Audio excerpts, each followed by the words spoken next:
It is so wild. So I love that you brought up Matt Hardy. Yeah. And, you were working a lot with the Hardys. Yeah. Oh, yeah. Which must just be crazy. Mind-blowing? As a kid who grew up watching the Mm. Hardys have some of the most memorable matches ever. Yeah. Oh, is back to my convo with Matt last night.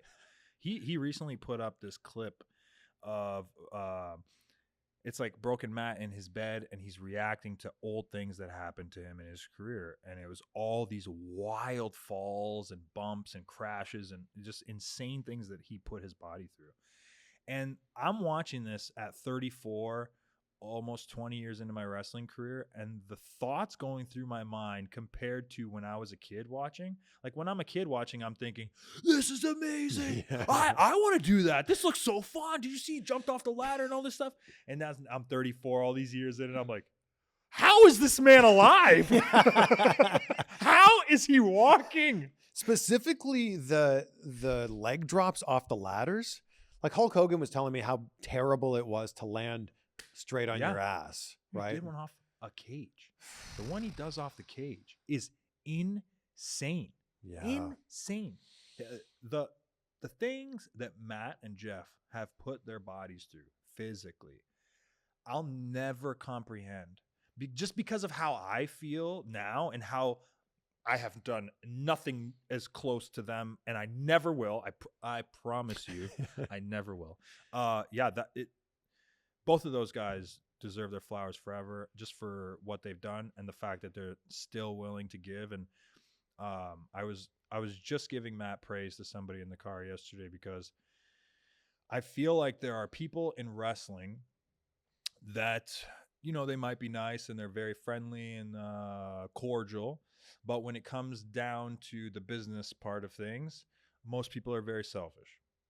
Whereas I feel like with Matt, he cares more about delivering a good story instead of benefiting himself. And I got to work with him for over a year.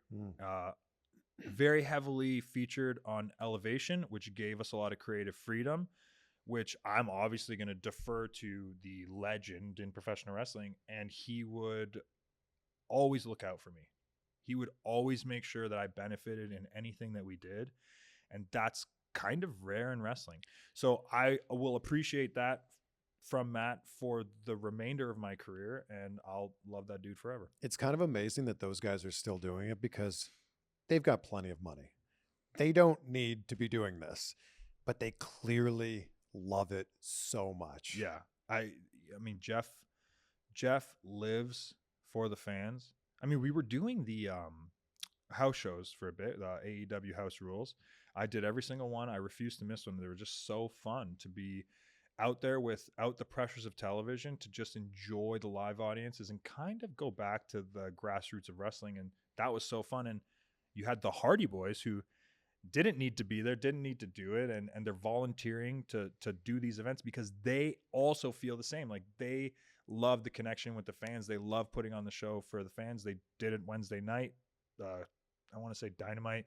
We filmed Ring of Honor, and then they closed the show, like 10 Ring of Honor matches after Dynamite. It was just dark for the house. Hardy Boys versus Garcia and Daddy Magic and Butcher and the Blade. Like, those guys genuinely love it. Like, when you see Jeff whipping his shirts into the crowd, like, he needs to do that.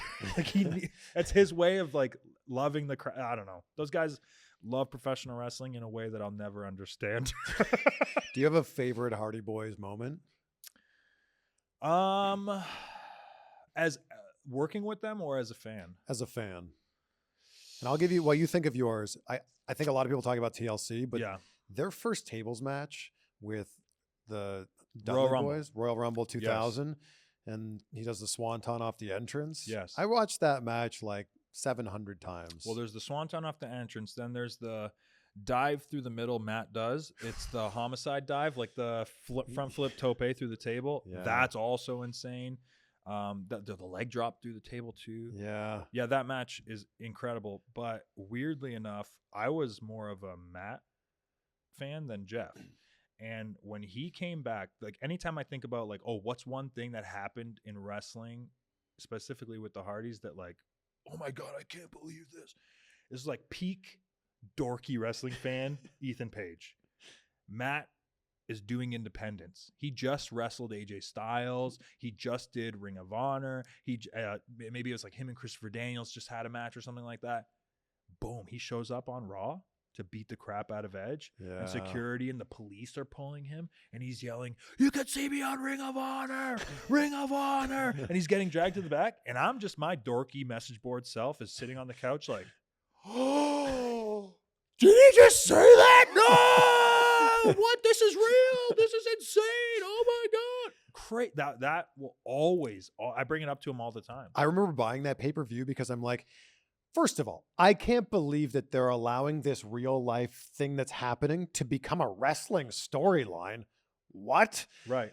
And I feel like Matt could actually murder Edge on pay-per-view. Also, go look how jacked Matt Hardy was then. This is the stainless steel beads, the skull black tank, and he is just like, dude, go look at him. It's crazy. But yeah, I'll never forget, because I was like, yo, they're actually arresting him. Like they're throwing him down.